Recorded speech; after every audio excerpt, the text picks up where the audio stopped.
அஸ்ஸலாமு அலைக்கும். Hi friends, எல்லோரும் எப்படி இருக்கீங்க? சேஃபாக நலமாக இருப்பீங்க அப்படின்னு நம்புகிறேன். அல்ஹம்துலில்லாஹ் நாங்களும் நல்லா இருக்கோம். இன்றைக்கி ஒரு ரேண்டம் vlog பார்க்க போகிறோம். ரேண்டம் vlog அப்படின்னாலும் எப்படி சொல்கிறது, மிக்ஸ்சர் மாதிரி இன்ட்ரெஸ்டிங்காக ஜாலியாக அதே சமயம் யூஸ்ஃபுல்லாக இருக்கிற மாதிரி எல்லாம் மிக்ஸ் பண்ணி நான் ஒரு வீடியோவாக கொடுத்துருக்கேன். எங்களோட மேரேஜ் வீடியோ பார்த்தோம், அதுலேருந்து கொஞ்சம் கிளிப்ஸும் ஷேர் பண்ணியிருக்கேன். வீடியோ இன்ட்ரெஸ்டிங்காக இருக்கும், ஸ்கிப் பண்ணாமல் ஃபுல்லாக பாருங்கள். Welcome to rose petals.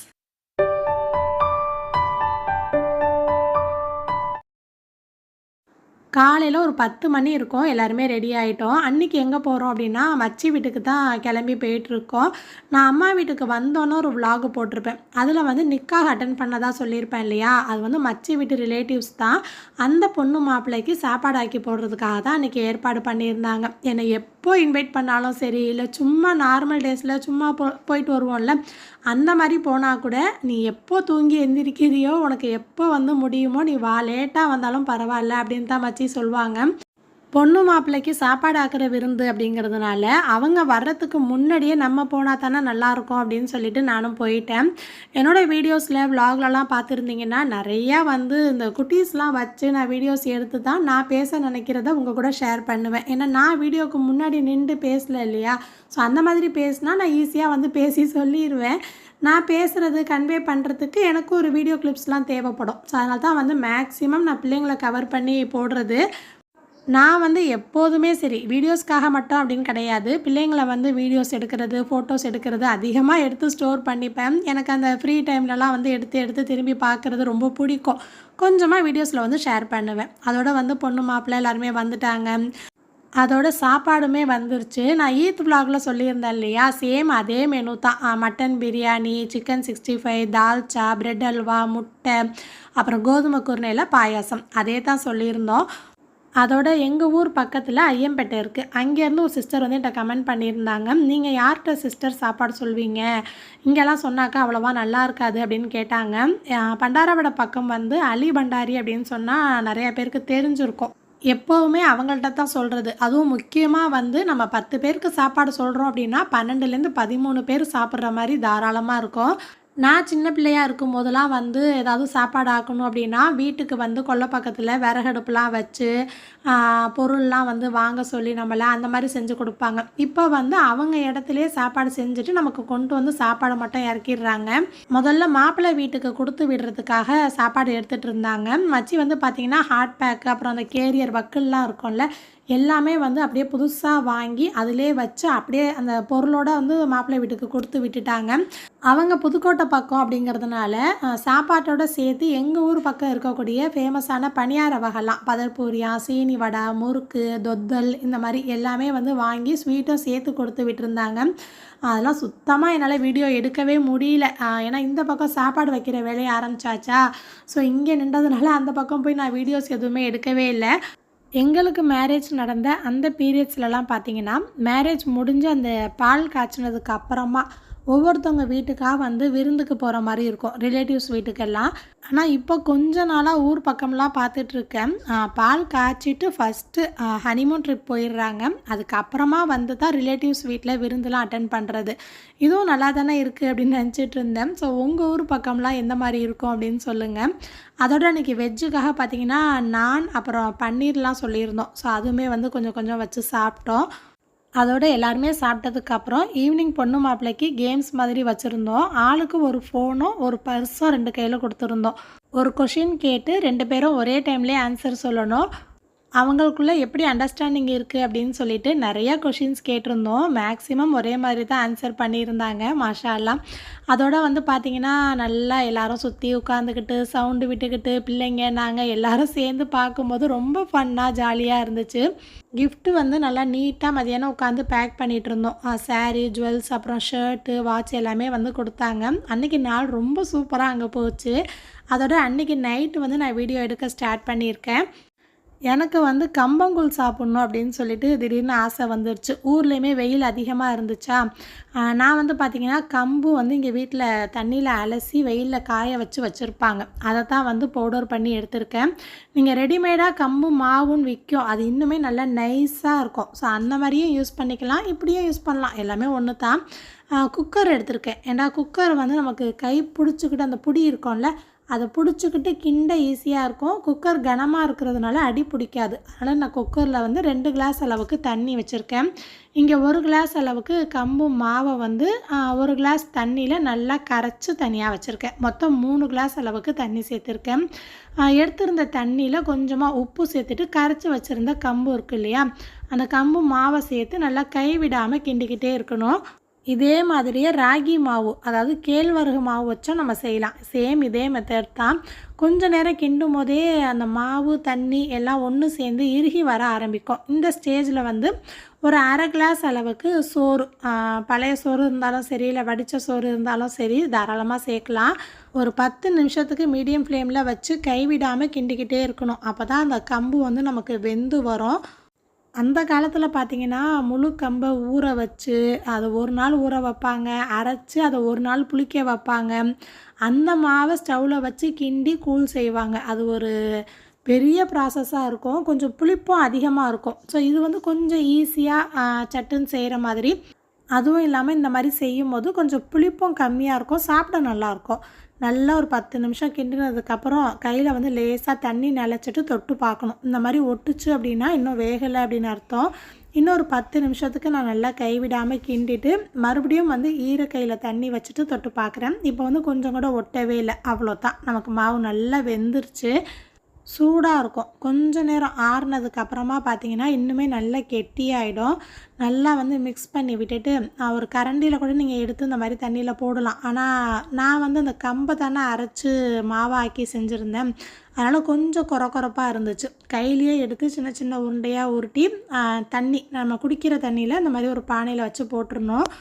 இப்போ நைட்டு செஞ்சு வச்சிட்டோம் அப்படின்னா காலையில் எந்திரிச்சு நமக்கு தேவையான அளவு எடுத்து கரைச்சிக்கலாம்.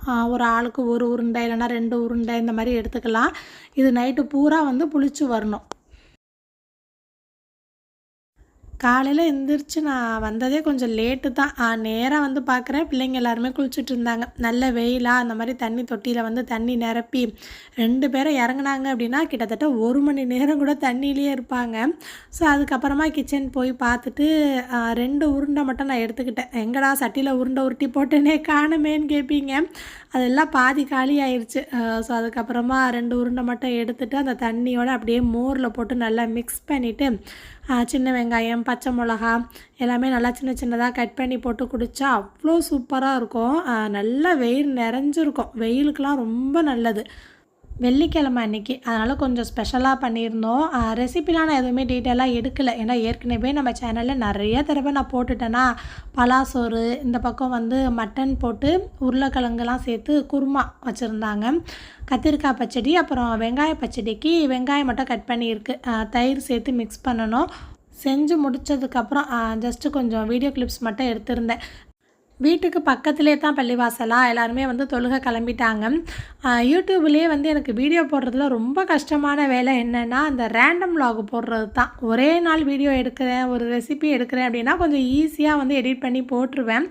அதோட கண்டினியூட்டி வந்து கொஞ்சம் அழகாக வந்துடும். அந்த முதல் நாள் மறுநாள் அப்படின்னு சொல்லி விட்டு விட்டு எடுக்கிறது தான் கொஞ்சம் சேர்த்து போடுறது எனக்கு கொஞ்சம் கஷ்டமாக இருக்கும்.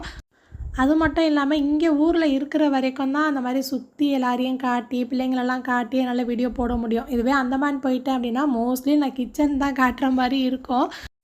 எனக்கு இந்த மாதிரி போடுறது ஒரு விதமாக சந்தோஷமாக ஒரு சேஞ்சாக இருக்குது. ஆனால் வீடியோ பார்க்குற உங்களுக்கு எப்படி இருக்குங்கிறது நீங்கள் சொன்னால் தான் எனக்கு தெரியும்.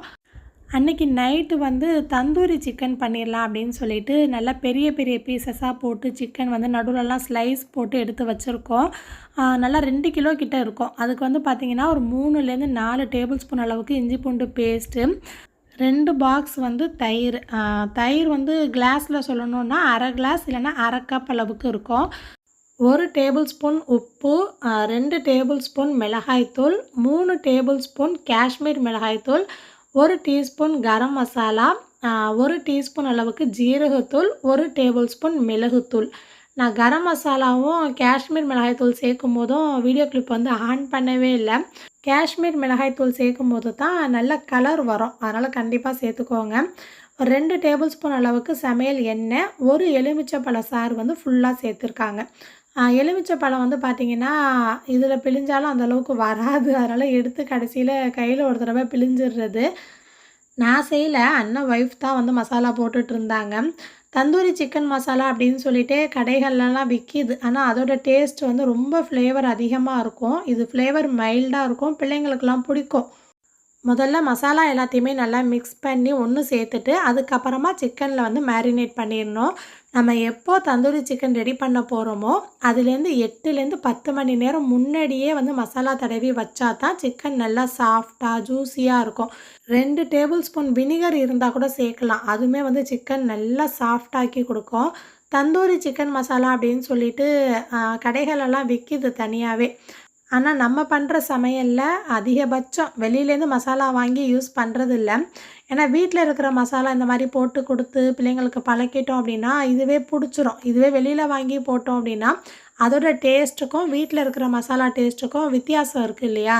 அதனால் இப்படி தான் பழக்கப்படுத்திகிட்டு இருக்கோம். நல்லா சிக்கனில் எல்லா இடமும் மசாலாவை பெரட்டிட்டு இந்த மாதிரி ஃப்ரிட்ஜில் வச்சுட்டோம். இன்றைக்கி நைட்டு தானே எடுக்க போகிறோம், அதனால் ஃப்ரீசரில் வைக்கல.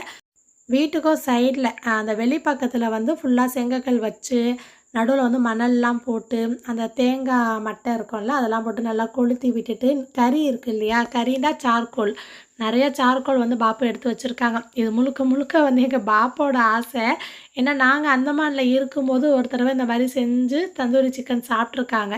அதுலேருந்து பிள்ளைங்க வந்தோன்னே செய்யணும் செய்யணும்னு சொல்லிக்கிட்டே இருந்தாங்க. என்கிட்ட ஃபோனில் சொல்லுவாங்க, நீங்கள் வந்தோன்னே ஒரு தடவை செய்யணுமா அப்படின்னு சொல்லிட்டு. அவங்க ஆசைப்பட்டு தான் செஞ்சுருந்தாங்க அன்றைக்கி. இதுக்கு மேலே வந்து அந்த க்ரில்லில் கொஞ்சமாக எண்ணெய் தடவி வச்சுட்டு சிக்கன் வந்து வச்சிடணும். இந்த மெத்தடில் செய்யும் போது அந்த தந்தூரி ஃப்ளேவர் செம்ம சூப்பராக இருக்கும். அப்படி இல்லை செய்ய முடியலன்னா நான் சொன்ன மாதிரி மசாலாலாம் சிக்கனில் போட்டுட்டு கேஸ் ஸ்டவ்வில் தான் செய்ய போகிறீங்கன்னா ஒரு பேனில் எண்ணெய் ஊற்றி நம்ம எப்படி சிக்கன் ஃப்ரை பண்ணுவோம் அதே மாதிரியே செஞ்சுட்டு கடைசியில் சிக்கன் எடுத்ததுக்கு அப்புறமா அந்த சார்கோல் கறி இருக்குது இல்லையா, அதை நல்லா வந்து சூடு பண்ணி அதுக்கு மேலே கொஞ்சமாக எண்ணெய் ஊற்றி சின்ன கட்டோரியில் வச்சு நீங்கள் மூடிடணும். அதுவுமே தந்தூரி ஃப்ளேவர் கொடுக்கும்.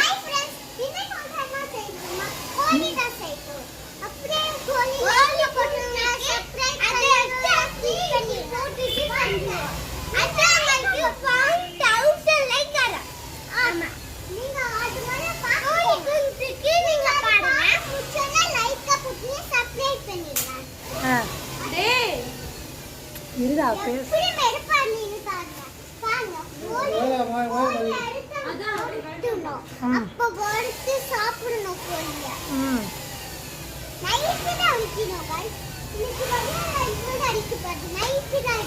நைட்டு தான் செய்யணுமே.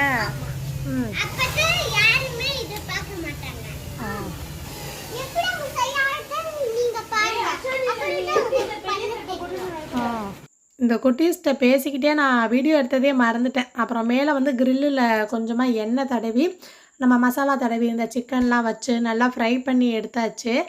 2 பேட்சாக வந்து செஞ்சு எடுத்துருந்தோம். சூடாக இருக்கும் போதே ஃபஸ்ட்டு பேட்சை சாப்பிட சொல்லி பிள்ளைங்கள்ட்ட எவ்வளவோ சொன்னோம். இல்லை எல்லோரும் சேர்ந்து வந்து தான் சாப்பிடுவோம் அப்படின்னு சொல்லிட்டு அவங்களும் உட்காந்துருந்தாங்க. அப்புறம் எல்லாத்தையுமே வந்து ஃப்ரை பண்ணி எடுத்துட்டு எல்லோரும் ஒன்றா சேர்ந்து உட்காந்து சாப்பிட்டோம். அன்றைக்கி வந்து மட்டன் குருமா இருந்துச்சா, அதனால் பரோட்டாவும் இடியாப்பமும் புவா வந்து செஞ்சுட்டாங்க.